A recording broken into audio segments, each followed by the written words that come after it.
እንደናንተ ላለው ሰው የሚገባ ትምህርት ይመስለኛል። ይሄ ሚስጥሩ ከፍ ብለን ለሌሎችም ሌላ ሚስጥር ያለው ቢሆን መጨረሻው ወደዚህ የሚመጣ ሁኔታ አለው። እንግዲህ አእላፈ እስራኤል 12 ነገድ ናቸው። 10ሩ ነገድ ቀድመው ይማረካሉ፣ ናቡከደነፆር ይወስዳቸዋል። በሌላ ጊዜ ደግሞ 2ቱ ነገድ ተጨምረው ይሄዳሉ። እንግዲህ ከዛ በኋላ 70 ዘመን በባርነት የቀን ሰራተኛ ሆነው ይኖሩ ነበር። ታዲያ ከዚያ ባሉበት ሆነው ምስጋና፣ ዝማሬ፣ አገልግሎት የለም። እግዚአብሔር ማመስገን የለም። መቅደስ የለም። የቤተ ክርስቲያን በአጠቃላይ ያሏት ንዋያተ ቅድሳት በዚያ የሉም። እንጀራችንን እንዲያውም በካያ ዛፍ ላይ ሰቀልነ ነው የሚሉ። ካያ የሚባል ዛፍ አለ ወንዝ ለወንዝ የሚበቅል እና እንጀራችንን በዚያ ተውነ። በባዕድ ሀገር እስቲ እናንተን ዘመሩ እስቲ ህልላነ ማህሌተ ብለው እንዲያውም ጠይቋቸው ነበረ።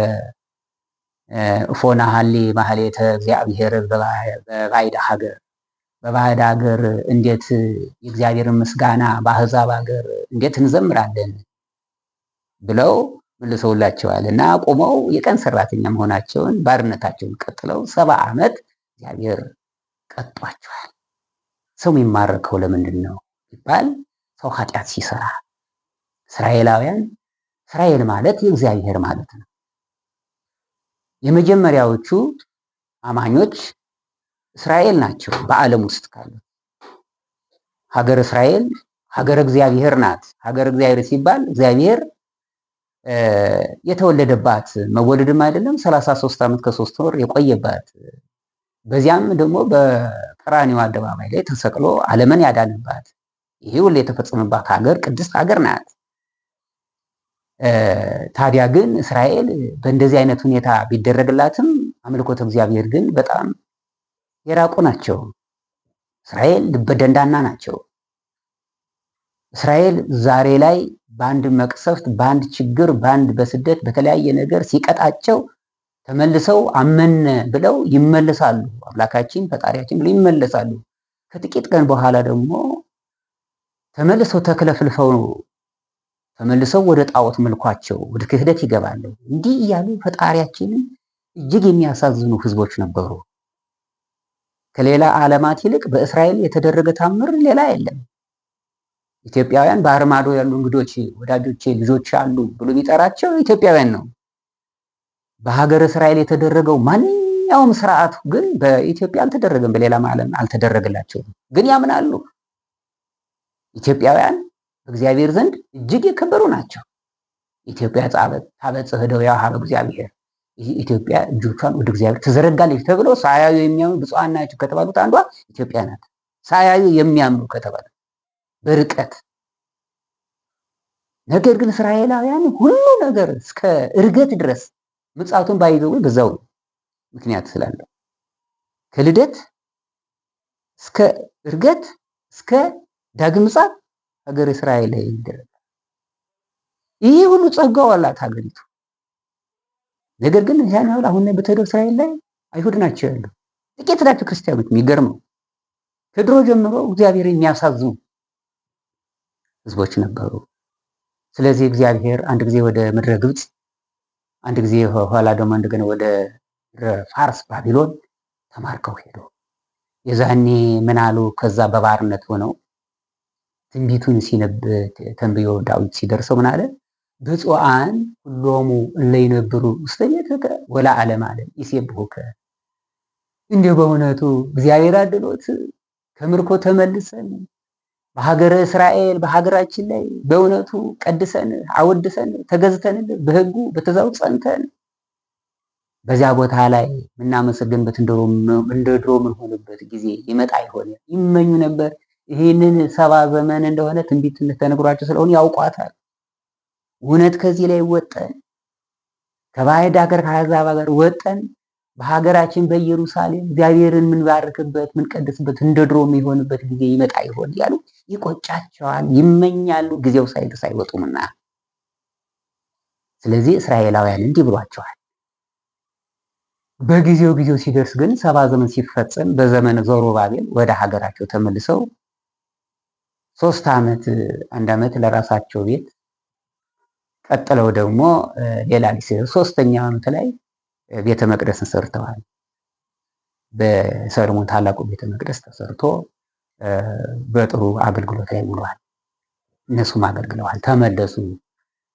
ሚጠት ይባላል። ከስደት ወደ ሚጠት፣ ከስደት ወደ ሀገራቸው ተመለሱ። እግዚአብሔር መለሳቸው። ስሙ የተመሰገነ ይሁን። ከዛ በኋላ እስራኤል ሀያል ሀገር ሆነ። ጊዜው ደርሶ ሀያል ሀገር ናት። አሁን በአሁኑ ሰዓት የግብፅን ስደት አብቅቶ የባቢሎን ስደት አብቅቶ በተለያዩ ሀገራት ተበታትነው የነበሩ አሁን በተለያዩ ሀገራት በተለያዩ ስደት ተበታትነው የነበሩ ሁሉ ተሰባስበው እስራኤል ሀያል ሀገር ትሆናለች። ያ ነው ማቴዎስ ወንጌል ላይ በለሷ ስትለመልም ያንን ጊዜዋ መቼ እንደሆነ ታውቃላችሁ። በለስ ቢል በቤተ እስራኤል ማለት ነው። ያቺ ቅጠሏ ሲያለመልም ማለት እነሆ የተበታተነች እስራኤል በመጨረሻ ሀያል ሀገር ሆና በዓለም ላይ ስትጠራ ያለም ፍጻሜ መሆኑን ታውቁታላችሁ። አሁን እስራኤል ታላቅ ሀገር ሆናለች። ድሮ ግን በየሀገሩ ተቅበዝባዥ ነበረች። ተቅበዝባዥ የሆነችው በኃጢአታቸው ምክንያት ነው። እግዚአብሔርን ባለማገልገል፣ እግዚአብሔርን ባለማመን፣ እግዚአብሔርን በመካድ ድንጋይ አለዝበው እንጨት ጠርበው በመስገዳቸው እና በሌላው ኃጢአታቸው ሁሉ በመርከሳቸው በቅጣት ቆዩ። መጨረሻ ላይ ግን እግዚአብሔር ሲምራቸው ሀያል ሀገር እንደምትሆን ትንቢት ነበራት። ያው ተፈጽሞ ዛሬ ሀያል ሀገር ሆናለች። ሉል እግዚአብሔር ስሙ የተመሰገነ ይሁን። ሁለተኛዋ ብፁዓን ኩሎሙ እለ ይነብሩ ውስተ ቤትከ ማለት ሀገረ ኢየሩሳሌም ቅድስት ናት። በዛን ሰዓት በምድር ላይ ያለ የሰው ልጅ ሁሉ በምድራዊ ኑሮ እያለ በሚያልፈው ዓለም በሚጠፋው ዓለም ያለ የሰው ልጅ ሁሉ ሃይማኖትን ጠብቆ እምነቱን አጽንቶ ምግባር ትሩፋት ሰርቶ በቅድስት ቤተክርስቲያን ተመላልሶ ከዚህ ዓለም ስጋዊ ሞት ብቻ ሳይሆን መንፈሳዊ ሞት ላይ ድኖ በኢየሩሳሌም የሚያመሰግን ሰው ምንኛ የታደለ ነው። ብፁዓን ናቸው፣ ንዑዳን ናቸው፣ ክቡራን ናቸው ለዚያ የሚበቁ እያለ ይመኛል። ምኞት ነው እንግዲህ እና ብፁዓን ኩሎሙ እለ ይነብሩ ውስተ ቤትከ ማለት በሀገረ ኢየሩሳሌም በዚያች በሰማያዊት ኢየሩሳሌም ጽዮን ሲተረጎም 6ኛዋ ናት ትርጓሜዋ፣ 5ኛዋ ትርጓሜ ሰማያዊት ኢየሩሳሌም። ለሰማያዊት ኢየሩሳሌም የሚያበቃ ስራ ሰርተው በዚህ ምድር ላይ የሚያበቃ ስራ ሰርተው ለጽድቅ የሚያበቃ ስራ ሰርተው ተጋድለው በሰማያዊት ኢየሩሳሌም መላእክት ጋር እግዚአብሔር የሚባርኩ ምስጋናቸው ሕይወታቸው ምስጋናቸው እስትንፋሳቸው ደስታቸው ሆኖ የሚኖሩት ያ ምንኛ የታደሉ ናቸው። ለዓለም ለዘላለሙ ህልፈት ውላጤ ድካም የሌለበት ሀገር ላይ በሰማያዊት ኢየሩሳሌም አሸብርቀው መላእክትን መስለው የሚያመሰግኑ ምንኛ የታደሉ ናቸው እያለ ነቢይ የወዲያኛውን ዓለም ደግሞ ያሳያል። አሁን እኛ ተስፋችን አድርገን የምንኖረው ገነትን ብሎ ደግሞ መጨረሻ ላይ በሰማያዊት ኢየሩሳሌም መላእክትን በመላእክት ጋር ሆኖ በምስጋና እግዚአብሔርን እያሸበረቁ መኖር ብሎ ተሸልሞ ከብሮ ገኖ መኖር ነው። ፍጻሜያችን፣ ራእያችን፣ ግባችን እሱ ነውና የሰው ተስፋው መንግስተ ሰማያት መውረስ ነው አይደለም? ምን ተስፋ አለን? ምድራዊ ምን አለ? በምድር ምን አለ? ምን ተስፋ አለ? ይህ ድካም ዓለም፣ የጉስቁልና ዓለም፣ የድህነት ዓለም፣ በበሽታ በስደት በረሃብ በተለያዩ በማግኘት በማጣት በመሾም በመሻር በጉስቁልና ዓለም እቺው 50 ዓመት ማትሞላ እድሜ በጉስቁልና እኮ ነው የምናሳልፈው። ሰው ሞትን ሲፈራ እኔ አንዳንድ ጊዜ ይገርመኛል። ሞትን ለምን ይፈራል ሰው? ሞት እኮ ያስፈራል። ሲጀምር ምን ያህል እድሜ ኑረ ነው? እኔ እኮ የነፋሱ ደረጃ የሚባለው እስከ 15-16 ዓመት ነው። ወጣትነት የሚባለው ከ18 ቀጥሎ እስከ 30 ነው። እስከ 18 አካባቢ ከወላጅ ጋር ተለጠፈን ነው እድሜው ቀለጠ ባለ ዝም ብለን። ከዛ ከ18 እስከ 30 ዓመት ደግሞ ገና እንግዲህ ሲተማተም ሲያመነዝር አይኑ ሲቃብዝ ሁሉ ሲመኝ ምን ሲል ይቆይና አንዱ ላይ ይወድቃል ወይ አንዲቱ ካንዱ ላይ ትወድቅና ይጋባሉ። ትንሽ ይቆይና አልሆን ይሆንና እንደገና ይፋታሉ። እንደገና ሲቃብዝ ይቆያል። እንደገና ደግሞ ወደ 40ዎች ይገባና ደግሞ ሌላ ስራ ይጀምራል። በዚህ መሀል ይመጣና ጀሪፍራው ያርጉ ያስ ኑሮ ነው። ይሄ መቅበዝበዝ ዓለም እኮ ነው። ተቅበዝብዘን የምንኖርበት ዓለም ነው። በእውነቱ የሚያሳዝን ዓለም ነው። ስለዚህ ምን ያስደስታል? ሰው ተስፋ ማድረግ ያለበት ሰማያዊ ነው። ሲጀመር እኛም ከሰማያውያን ነን። ሀገራችን እኮ ሰማይ ነው። እንዲህ በጣም ሆዳቸው አምላካቸው፣ ክብራቸው በነውራቸው ሐሳባቸው ምድራዊ፣ እኛ ግን ሀገራችን በሰማይ ነው። አላየም? እንዲሁ ፊልጵስዩስ ላይ ነው ሐዋርያው ጳውሎስ ወደ ፊልጵስዩስ ሰዎች ምዕራፍ 3 ላይ ብታዩ ሆዳቸው አምላካቸው የሆነ ሕዝብ ማለት ነው። እኛ ለሆድ ነው የምንሮጠው፣ እኛ ለጌጥ ነው የምንሮጠው፣ እኛ ለሀብት ነው የምንሮጠው። ግን ይህ ሁሉ ይቀራል። ወያድጉሙ ብዕሎሙ ለባዕድ፣ ፎቅ ሰራህ፣ በአየር በረር፣ በመርከብ ተሽከርከር፣ በባህር ቤትም ምንም አድርግ፣ ሞት ግን ይቀራል። ሞት ደግሞ አይታወቅም። ቀጠሮ የለንም። ቀጠሮ አለ ለሞት መቼ እንደምንሄድ አናውቀውም። እቺን ቀን ብናውቅ ኖሮ እኮ ብልጥ ነው ሰው። ገዳም ገብቼ በሞቱ ይላል። ይሁን ጋጥ ያደርግና የሆነውን ነገር እንደ ሲዳን ሲዘፍን እንደሆነው የሚሆን ሆኖ ይህን ዓለም ጋጦ በልቶ ቆይቶ ጊዜዋ ስጠር ወደዛ ይጀልም መቼ እንዲህ ያደርጋል? አያሳውቅም። ይህማ ቢሆን ኖሮ ሰባት ካት የኖህ ዘመን ሰዎች 100 ዓመት እንክት አድርገን በልተን 20 ዓመት ከቀረችማ በዛን ሰዓት ንስሐ እንገባለን አለ። እግዚአብሔር አይሰማም? አይሰማም ወይ? ሰማ። ኖህ ዘመናችሁ 120 ዓመት ይሁን፣ ስለዚህ ተመለሱ፣ ከኃጢአት ተመለሱ። የዛን ሰዓት 700 800 969 ማቱሳላ እስከዚህ ድረስ ተሰጥቶ ነበር። የሰው ኃጢአት ሲበዛ በዛን ሰዓት 120 ሆኗል ዘመናችን አለ። ስለዚህ ተመለሱ፣ ከኃጢአቶች ተመለሱ፣ እግዚአብሔር እመኑ አለ ኖህ። የመጀመሪያው ሰባኪ ቤተክርስቲያናችን ኖህ ነው። እኔ መርከብ እሰራለሁ አለ፣ እናንተም አምልጡ አለ። በል አንተ ጁጁ፣ አንተ ለራስህ ስራ፣ እኛ ችግር የለውም። 120 ነው ያልኸው ይሁን፣ አንተ እንዳልኸው 120 ይሁን። 100 ዓመት እንክት አድርገን እንበላለን አለ። የፈለግነው በዓለም ላይ የምንፈልገውን ነገር ሰርተን 20 ዓመት እንደቀረች ምን እንሆናለን አሉ፣ ንስሐ እንገባለን አሉ ወደ ዘመን። እግዚአብሔር ይሰማል አይሰማም? ጆሮን የተከለ አይሰማም? ዓይንን የሰጠ አይን፣ ልብን የሰጠ ልብ አይልም አያውቅም? ይህ ከዚህ የበለጠ መደንዘዝ የለም። ልክ 100 ዓመት እንደጨረሹ 20 ዓመት ንስሐ እንገባለን ሲሉ በመሃል መጡ የንፍር ውሃ ጠለቀለቅነ ጨርሰ። እግዚአብሔር አያውቅም ብለን የምንሰራው ስራ በእግዚአብሔር ዘንድ ግን ምን ብዬ ልንገር፣ በመዳፍ ያለ ነገር ማለት በዚህ ፀሐይ ላይ አሁን እናንተ እኔ ላይ ተሰውራላችሁ። እግዚአብሔር ከዚህ በበለጠ እኛን ያውቀናል፣ ሳንወለድ እንኳን ያውቀናል። ስለዚህ ነው ሞትን ሰወራት። እኔ መቼ እንደምሞት አላውቀው። ክረምት ይሁን በጋ ይሁን፣ ሌሊት ይሁን ቀን ይሁን፣ በሰው ሀገር ይሁን በሀገር ይሁን፣ ውሃ ይውሰደኝ፣ መብራት ይብላኝ፣ መኪና ይብላኝ፣ ምን እንደሆነ አያውቅም። ሰው ግን ምን ይላል? ወጣት ነኝ ብዙ ዓመት እቆያለሁ ይላል። ወጣት ስለሆነ ሰው ብዙ ዓመት ይቆያል? እያምር ሰብ ዘይ መጸላይ ሊሆን ሰው በራሱ የሚወጣው አያውቀው፣ ምን እንደሚሆን አያውቀው። ስለ ሰው ስለወፈረ ስለፈረጠመ ወጣት ስለሆነ ቆንጆ ስለሆነች ይቻላል እድሜ መቆየት ይቻላል። ወጣት ስለሆነ እንቡጥ ስለሆነች ፈርጣማ ስለሆነ ጉልበታም ስለሆነ ወይም ደግሞ ሀብታም ስለሆነ ይቻላል? አይቻልም። በሀብትም በሌላ ጥበብም ከሞት ማምለጥ አይቻልም። እንዲህ ከሆነ ስንቶች ሀብታሞች ወጥተዋል። ስንቶች በስልጣንም ቢሆን ነገስታቱ ሹማምንቱ ሞተዋል። ደግሞም ከሳሁይ ደህየሁይ አጣሁይ በሽታ ያዘኝ የአልጋ ቁራኛ ሆንኩ ብሎ እሞታለሁ ቢል አይሞትም። እግዚአብሔር ድንቅ ነው። አልጋ ቁራኛ ላይ ሆኖ ስንት በሽታ እየተፈራረቀ እያያዘው ማገር ሲቋጥር እየዋለ እያደረ ዳይናይቱን ቆንጆ ይዞ ይሄዳል። ገናውን ባለስልጣን ይዞ ይሄዳል። ትልቁን ባለ ሀብት ይዞ ይሄዳል። ትልቁን ሊቅ ይዞ ይሄዳል። እዚህ ላይ እኮ እባክህ ለየኝ፣ እባክህ ውሰደኝ የሚል ስንት ታማሚ አለ። ሆስፒታል ገብታችሁ ብታዩ ጉድ ታያላችሁ። ሰው ወደ ሆስፒታል ገብታችሁ ኦፕራሲዮን ክፍልም ሆነ የደዌ የጸናባችሁ አካባቢዎች ያሉ ካላያችሁ ስለኛ ምንነት መረዳታችሁ የተሸከመው ስጋ በጣም ደካማ ነው። ደካማ የሆነ ነገር እና ስለዚህ የድካም ዓለም ነው ያለነው። የከንቱ ዓለም ነው ያለነው። ዲያብሎስ የወደቀበት ዓለም ጋር ነው ያለነው። ከዲያብሎስ ወደቀበት እኛም ወደቅንበት። እሾህና ሚካላ ወደ መታበቅለው ምድር ውረድ ተብለን ነው ተረግመን እኮ ነው የወረድንበት። ይሄ የርግማን ቦታ እኮ ነው። ውረድ። ሀገራችን እኮ ሰማይ ነው። ሀገራችን ገነት ነበር።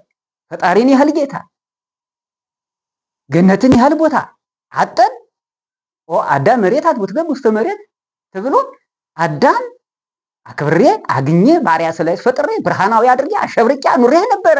ነገር ግን አምላክነትን ሽታልና ወደ ተረገመች ምድር ወደ ተፈጠረባት ወደ ምድር ተመለሳለህ ብሎ ወረደው። ያ እርግማን በዕለተ ዓርብ ተሰቅሎ ቢደመሰሰውን በስጋ በነፍስ የነበረው መርገም ቢያጠፋልንም በነፍሳችን ድነት የስጋችን መርገም ቢያጠፋልንም ዛሬም ሲኦልን እያንኳኳን ሰው እየሞትን እንገኛለን። ዳግመኛ ክርስቶስ አይሰቀልም። አሁን ግን እያንዳንዱ ዋጋውን እሰጠዋለሁ። የሚረክስ ለወደፊቱ እንደፈቀደ ይቀጥል፣ የሚቀደስ ይቀደስ፣ ራሱን ይቀድስ፣ በጽድቅ የሚኖር በጽድቅ ይኖር፣ በኃጢአት ይኖር፣ የፈቀደውን ያድርግ። ለእያንዳንዱ ዋጋውን እሰጠው ዘንድ እኔ ፈጥኜ እመጣለሁ አለ ራዕየ ዮሐንስ ምዕራፍ 22 መጨረሻ ላይ ይናገራል። በቅድስና የሚኖር ይቀድስ፣ የሚረክስ የሚፈልግ ይርከስ። ዲሞክራሲ ነው። ሃይማኖት ዲሞክራሲ እንደሆነ ታውቃላችሁ። ዲሞክራሲ እኮ ስታውቁት አሁን አዳምና ሔዋን አስተማራቸው። ይህን ብትበሉ ትሞታላችሁ፣ ዕፀ በለስን ብትበሉ ትሞታላችሁ፣ ባትበሉ ትድናላችሁ አለ። አሳወቀ። ተረዱ። ሂዳ በለሷን ለመቁረጥ ስትሄድ ግን ኧረ ተይ ነግሬያሻለሁ አላት። እንዴ ኧረ ረሳሽው እንዴ አለ እግዚአብሔር። ዝም ነው ያለው። ለምን?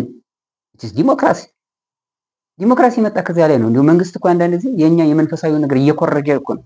ዲሞክራሲ በኢትዮጵያ ውስጥ ባይኖርም ዲሞክራሲ ምናልባት አሜሪካም የላትም እንኳን በእኛ እና ስም መቀለጃ ሆነ እንጂ ዲሞክራሲ የለም። የዲሞክራሲ ምንነት በመግለጽ አንችልም በቤተ መንግስት ካልሆነ በስተቀር እንጂ ዲሞክራሲ ከእግዚአብሔር የተኮረጀ ነው። ዲሞክራሲ ለአዳምና ለሔዋን የተሰጣቸው እሱን ይዘን የወረድነው ሰው ዛሬ የመሞትም የመዳንም መብቱ ከእጁ ነው።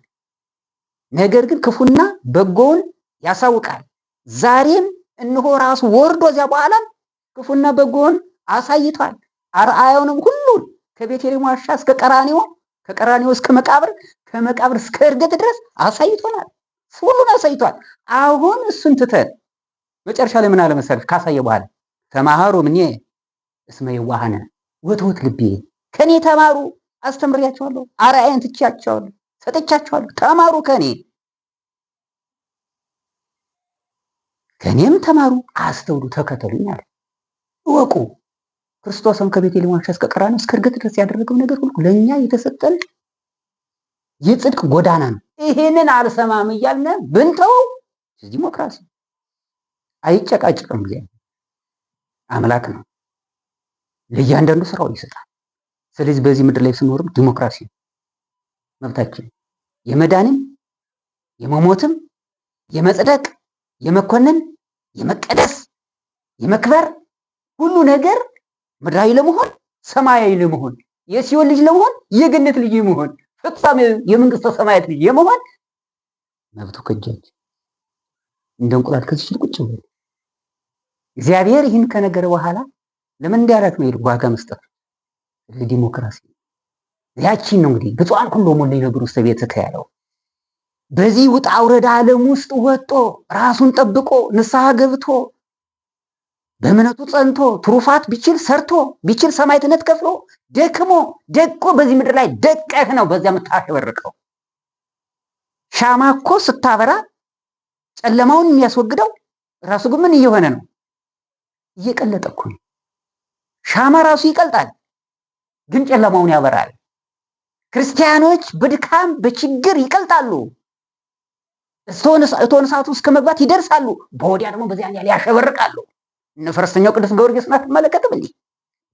ሰባ ነገስታትን ዱዲያኖስን እንደ ሰማይ እንደ ምድር የበዛውን እንደ ኮከብ የበዛውን ያን አሕዛብን የዓለም ነገስታት የዓለም ሹማምንት መሳፍንት የዓለም ሕዝብ በተሰበሰበበት በዚያ ላይ ቆሞ የመሰከረው እናንተ ስሑታን ነገስታት የአባቴን ንግስና ልወስድ መጥቼ ነበረ፣ ነገር ግን ድንጋይ አለዝባችሁ እንጨት ጠርባችሁ ትሰግዳላችሁ።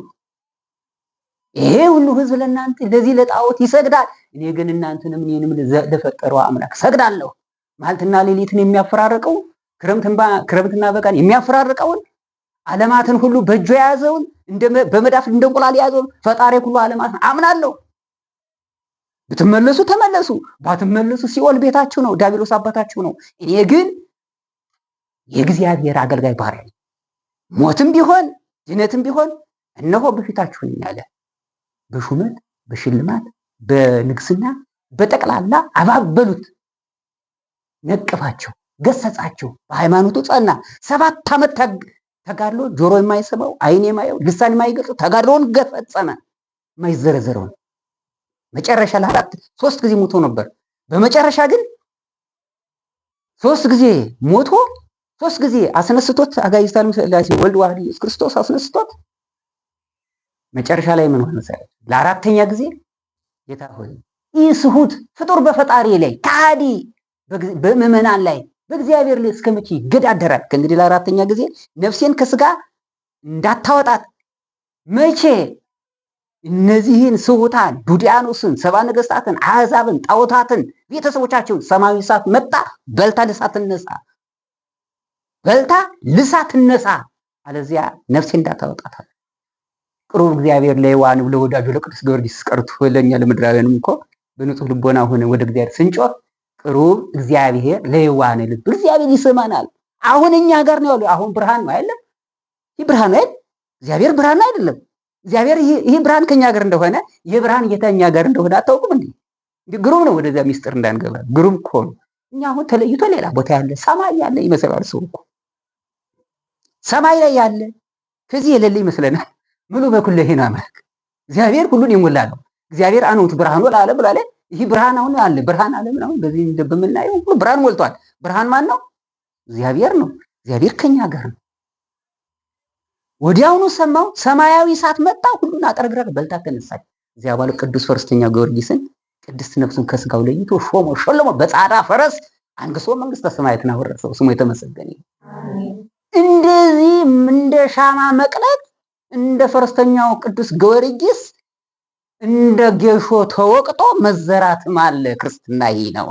እንደነ ቂርቆስ እየሉጣ የተወን ሰዓት መግባትም አለ። ፍልውሃ ውስጥ መግባት አለ። ክርስትና በዚህ ነው የሚያሸበርቀው እንጂ በልብስ አይሸበርቅም። በደም ነው የሚታለለው። በደም ታልለን ነው ክርስትና የሚያሸበርቀው። እንደ ጥሩ አናጢ ጠርቦ የማዕዘን ድንጋይ ጠራርቦ በዚህም በመዶሻ ጠራርቦ የተጋጋጠነ ድንጋዮች ማዕዘን ራስ የሆነ ክርስቲያን ነው መንግስተ ሰማያት። ስለዚህ ብፁዓን ኩሎሙ እለ ይነብሩ ውስተ ቤትከ ያለው በዚህ ቅድስት ቤተክርስቲያን። ሶስተኛው በዚህ ቤተክርስቲያን ላይ ስትኖሩ በክርስቶስ ደም በተመሰረተ ቤተክርስቲያን ስትመላለሱ ስትኖሩ በመንፈሳዊ ህይወት ከሆናችሁ መንፈሳዊ ሰው ይፈተናል። አንድ ነገር ልንገራችሁ፣ ቁልፍ ቀጥ ያለ ነገር የምንነጋገር እውነት የእግዚአብሔር ሰው ከሆነ መመላለሱን ሁሉ ይመላለሳል። ማይመላለስ ሴት፣ ወንድ፣ ወጣት፣ ትንሽ፣ ትልቅ፣ ሽማግሌ ዋቴበር ይመላለሳል። ጥሩ ነው መመላለሱ። የሚመላለሰው ሁሉ ግን ይጸድቃል ወይ? ይጸድቃል? ጥሩ ነው ይጸድቃል ብንበለው እንበለው። ግን ስንት ጉድ እኮ አለ። መመላለሱንማ እኮ 5000 ህዝብ ተከትሎታል እኮ ክርስቶስ። እሱን ላምጣላችሁ። ክርስቶስ በምድር ራሱ ቁጭ አለ። በጠባብ ደረት በአጭር ቁመት ተወስኖ በምድር ላይ 5 ገበያ ወይም 5000 ህዝብ ተከተለው። ወይ ጥሩ ነው መከተሉ። ዛሬ ስንከተላለን እንከተላለን። ማርያም ስትሆን ዑራኤል ሲሆን ሌላም አበይት በዓላት ሲሆን ሰንበታትን እንመላለሳለን። ጥሩ ነው ሁሉ ይገባል ይወጣል፣ ይገባል ይወጣል። ግን ከእግዚአብሔር ጋር ስንቱ አለ? ስንቶቻችን ከእግዚአብሔር ጋር አለን የሚለው ጥያቄ ነው። በእውነቱ በዚህ በሚነዳው ህዝብ መንጋ ህዝብ ይገባል፣ መንጋ ህዝብ ይወጣል። በየአብያተ ክርስቲያኑ በየአድባራቱ በየገዳማቱ ይወጣል ይገባል። ሁሉ ጥሩ ወል ገዳማት ሁሉ ተነርቶ የሚሄደው ስንት ነው? ለሽርሽር የሚሄድ የሚመስል እኮ ሳይሄዱ ደግሞ እዚህ ላይ ገዳም ላይ በመንፈስ ይሄዳሉ። እግዚአብሔር ይባርካቸው። አጣው መሄጃ አጣው፣ ገንዘብ አጣው፣ አቅም ሲያጣቸው በዚህ ሆኖ ተመኝ ደቀሩት እዚህ ላይ ሆኖ ይጸድቃል። ይገርማቸው። እግዚአብሔር እኮ ድንቅ ነው። ሳትሄድ ይባርካል። ኢየሩሳሌም የነበረውን እኮ ላሊበላን አድርጎላችኋል። ግሸን ማርያም ሰጥቶናል እኮ። እዚያ እንደደረሳችሁ አድርጋለሁ ብሎ አላለም እግዚአብሔር? ብሏል። ቃል ኪዳን አለው። እዚያ መድረስን ስንገብ ከቤት ቀረንስ እዚያ እንደሆነ ያደርገዋል። አይችልም እግዚአብሔር? ያደርገዋል። ሀሌዎ ከመገቢር ነው ማሰብ። እግዚአብሔር ልብን ያስባል፣ ህሊናን ይመረምራል። ኩላሊት ያጤሰውን ልብ ያስበው ህሊና ያወጣ ያወረደውን ያውቃል። ሰው መልክ ጋር አይደለም፣ አካል ጋር አይደለም፣ እሱ ልብ ውስጥ ነው። ክርስቶስ ያለ ልብ ውስጥ ነው። ስለዚህ ሁል ጊዜ ህሊናችንን፣ ልቦናችንን፣ ህዋሳታችንን መርምሩ፣ እንመርምር እንጂ ልብስ ልብስን ኮለል ስንል እሱ ከሱ ጋር አይደለም። ስለዚህ ምን አለ ክርስቶስ? ከዚህ ጋር አያይዤ አንድ ጥቅስ ላምጣላችሁ። እግዚአብሔርሰ ልበ ይሬኢ ሰብእሰ ገጸ ይሬኢ። ሳሙኤል ነው፣ ነቢዩ ሳሙኤል ቅዱስ ዳዊትን ቀብቶ ቅባ መንግስትን ቀብቶ ሊያነግሰው ሂዶ እና 7-8 ልጆች ነበሩት እያቀረበ ንጉስና ሲያመጣ ኤልያብ ይባላል የመጀመሪያው። መልከ መልካም እጅግ ያማረ መልከ መልካም ነው እና ይህ መልከ መልካም የሆነውን ሰው ያቀረበለት ሲያቀርብለት እዝሰ ኢሃሬወ እግዚአብሔር አለ። ይህን ሰው እግዚአብሔር አልመረጠውም አለ። እንግዲህ ቅባ መንግስቱ እጁ ነው ያለ። ሁለተኛውን አመጣ፣ ሶስተኛውን፣ አራተኛውን፣ አምስተኛውን፣ ስድስተኛውን፣ ሰባተኛውን አመጣ፣ ስምንተኛ ይል ሁሉም ለዝሰ ኢሃሬወ እግዚአብሔር። ከኤልያብ መልከ መልካም ነው። ሳኦል መልከ መልካም ነበረ፣ ኤልያብ ልጅ መልከ መልካም ነው አለ። እግዚአብሔር ሰልበ ይሬ ሰብሰ ገጽ ይላል። እግዚአብሔር ልብ ነው እንጂ ቁመናና መልክ ጋር የለም አለው። ይገርማችሁ ይሄኔ እግዚአብሔር ልበ ይሬ ሰብሰ ገጽ ይሬ። እግዚአብሔር ልብን ነው እያየ የሚሾመው የሚያነግሰው እንጂ ቁመናና መልክ ውፍረትና ቅጥነት አይቶ አይደለም አለ። አያችሁ። ስለዚህ ይሁለከን ታዲያ ምን አለ ሌላ የለህም አለ። ኧረ ማይረባ እንደው አንድ በዚያ በግም ይጠብቃል አለ። እሱ እንኳን ለዚህ አይሆንም ብዬ ነው አለ። ለዚህ ለምትለው አይሆንም እንጂ ብሎ ጀመረ። አየኸው ምን ብሏል? ለዚህ ለምትለው ነገር አይሆንም እንጂ። ለምን? ለንግስናው እስራኤልን እንዴት ይጠብቃል? ገና ህፃን በላቴና ነው፣ 12 ዓመት ነው።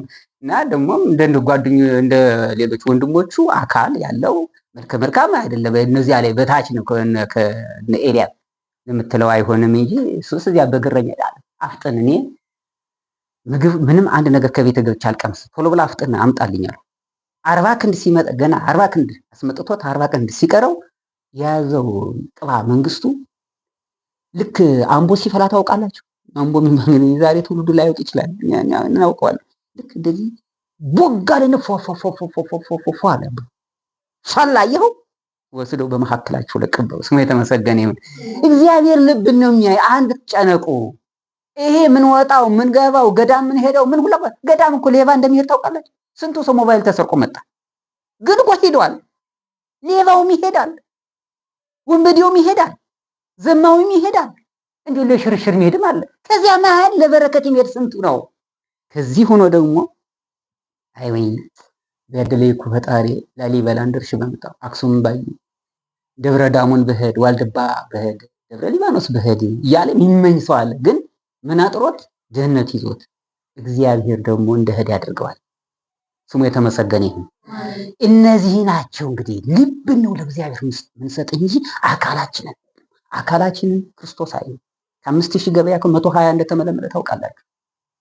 500 እኮ ሳይሞላ እኮ ነው የቀረው። 5000 ህዝብ ተከትሎ 120 ቤተሰቦች መመረጥ ማለት በአሁኑ ሰዓት በተለካው ስንቶቻችን በዚህ ከተማ ውስጥ እግዚአብሔር ጥሩ የእግዚአብሔር ልጆች ነን ብንል የመንግስት ወራሽ መሆን ብንል ማይመረባት እሱ ያውቀዋል። ስለዚህ ራሳችሁ በሃይማኖት ብትኖሩ አለ ሐዋርያው ጳውሎስ ራሳችሁን መርምሩ። ሁለተኛ ቆሮንቶስ 13 ላይ በሃይማኖት ብትኖሩ ራሳችሁን መርምሩ እና ብፁዓን ኩሎም ወለ ይነብሩ ውስተ ቤተ ከተብለ ሀገረ ኢየሩሳሌም መንግስተ ሰማያት እንደገና ቤተክርስቲያን ናት። ቤተክርስቲያን ምን መላለሰው ስራውን መስራት ነው እንጂ እንዲሁ ገበያ እንደሚሄድ መነዳቱ ስራ የሌለው ከሆነ ፍሬ የሌለው ከሆነ ምን ያደርግልናል? ሐመልማል ከሆነ ሐመልማል ማለት በሰኔ በሐምሌ በነሐሴ ፍሬ ያለ እንዴ ወገኖቼ? ፍሬ አለን? ፍሬ ያለው አሁን አዝመረው የለም። በሰኔ ላይ አለ ጎመን ይደርሳል፣ ፍሬ ግን የለውም። እንጂ ሌሎችም ቀላል እንትኖች የሚደርሱ አሉ ሰኔ ላይ ቀድሞ ግንቦት ላይ ዘንቦ በሰኔ ላይ ጥሩ ጎመን ይወጣል ብዙ አይደል? ግን ፍሬ ያፈራል? አያፈራም። ሐምሌ ላይም ነሐሴ ላይም ፍሬ የለም፣ ሐመልማል ነው። ምንኛ ሆነ በሐመልማልነቱ እንዳትወስደኝ። በሐመልማል ገና ልምላሜ ላይ ሳለሁ ሳላብብ ሳላፈራ ጌታ ሆይ ነፍሴን ከስጋ አትውሰድ። ማቴዎስ ወንጌል ላይ ያለው ትርጓሜ ነው። እሱም በሌላ ጊዜ እመጣበታለሁ። እና አሁን እኛ ሰው ዝም ብለህ ስታየው በልምላሜ ነው እንጂ ያለ ነው ለማበብ እንኳን አልቻለም። እንኳን ለፍሬ ምንደርስ የሚያፈራ ህይወት የለንም ለማለት ቶታሊ ለመናገር ምን ያደርጋል? ናሂ ጠፊና ረጋፊ ዓለም መሆኑን አውቀንና ተረድተን ካሁኑ ለእግዚአብሔር ንጹህ መስዋዕቱ ለእግዚአብሔር መንፈስ የዋህ ልበ ትሑተ ወይዋህ ይሜን እግዚአብሔር ይላል ዳዊት አይደል? መስዋዕቱ ለእግዚአብሔር መንፈስ የዋህ ለመዝሙር 50 ላይ ነው ይሆን ነው 90 ላይ ነው መሰለኝ። መስዋዕቱ ለእግዚአብሔር መንፈስ የዋህ ልበ ትሑተ ወይዋህ ይሜን እግዚአብሔር። በቃ የእግዚአብሔር መስዋዕት ልብ ንጹህ የዋህ ሁን። ምን ታድርገዋለህ? መንግስት ሆኖ አገር ቢመራ ጠቅላይ ቤተ ክህነት ሆኖ ዋይኖ ትልቅ ማዕረግ ላይ ማይኖሩ አባቶች ማይሆኑ አይሆንም። ስማየው ልብ ጋር ነው። በገዳማት በአድባራት በአጥቢያ ቤተክርስቲያኖች በየትኛውም ዳይሬክሽን ሆነ ለምን ሌላ ደረጃቱን እሱ ምን ላይ አይል ሹመትን አይል ንግስናን አይል እሱ የሚያየው ልብ ጋር ነው። የሰው ልጅ መጀመሪያ የሚያየው ልብ ጋር ነው። እሱ አሁን በተዘጋ ቤት ላይ በዳግም ትንሣኤ ገብቷል አይደል? ሐዋርያት ላይ ቤቱ ተዘግቶ ፈርቶ ቁጭ ብሏል። በማከለ ሰላም ለኩልኩም አላለም ዲያቆን ገብቶ ቤት ገብቶ ተገኘ። መተትን ብለው ተደናገጡ። እና ልክ ቤቱ ተዘግቶ እኮ ፈጣሪው ፈርቶ ያያል። ፍሩሃን ነበሩና ተዘግቶ መንፈስ ቅዱስ ገና ስላልወረደ ፍሩሃን ነበሩ። ጥባት የላቸውም ነበር በዛን ሰዓት ከትንሣኤ በኋላ እና ተዘጋ ቤት ላይ ማከለ ወዳጄ በተዘጋ አይምሮ በተዘጋ ልቦና በተዘጋ ህዋስከቱ ሰላም ለኩልኩም ይላል ገብቶኛ ውስጥ ማናህ አንተ ይላል። ይሄን ነው ማሰብ ያለብን እንጂ ሰው አላየኝም ተዘግቷል ማንም አያየኝም ብለህ ዝሙት ምናምን እንዳትሰራ ቤቱን ልግጥ ማለት ማንም ይልኝ ብለን የምንሰራው ኃጢአት ሪማይንድ አሁን የተናገሩትን አስቡ። ሰው ግጥም አድርጎ ቤት ዘግቶ ሰው ልም ያለ ጫካ ገብቶ ሰው ወደ ሌላ ሀገር ሆቴል ገብቶ ሰው የትም ሆኖ የሚሰራውን ስራ ዘግቶ ማንም ጨልሟል። ቀን አይደለም ሌሊት ነው። አሁን መሽቷል። ሰው የለም ዋቴቨር ማንም የለም ብለን የምንፈጽመው ስራ በዝግ ቤት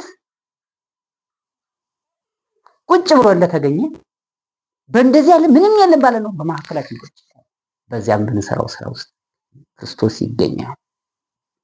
ደሞም እኮ መልአክ ወቃቢያችን የቀንን የሌሊት አለ አይደል? ሊቃድ ያቆል ብቻችን እሱ እኮ ያሳፍረናል። ከሰው ይልቅ መልአክ አያስፈራል? መልአክ እኮ አለ። የሚደንቀኝ ነገር በጣም ይገርመኝ ይሄ ነው። መልአኩ ወቃቢ እስከ ለተሞታችን ድረስ ነፍስን እስከሚያስረክቡ ድረስ አይልም። ወዲያው ተወለድን ጀምሮ ገና ከማህፀን ጀምሮ ይጠበቃል።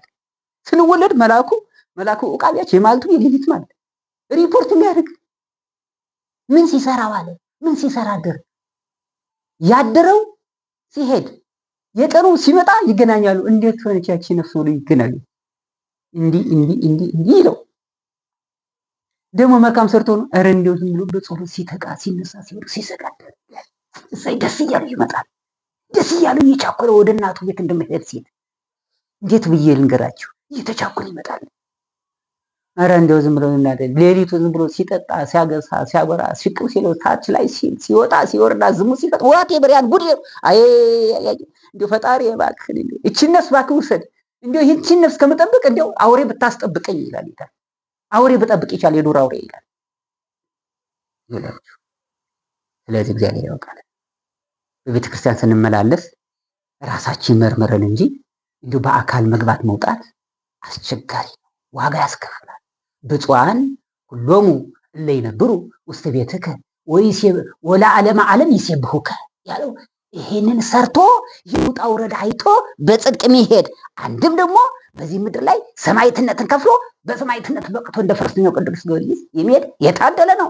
አንድም ደግሞ በምናኔ በጻድቃን አማን መነኑ ሰማይ ጣዕመ ለዘላለም ወካው ደግሞ በእንተ እግዚአብሔር ወታገሱ ሞተ መሪር በመንግሥተ ሰማያት ይላል።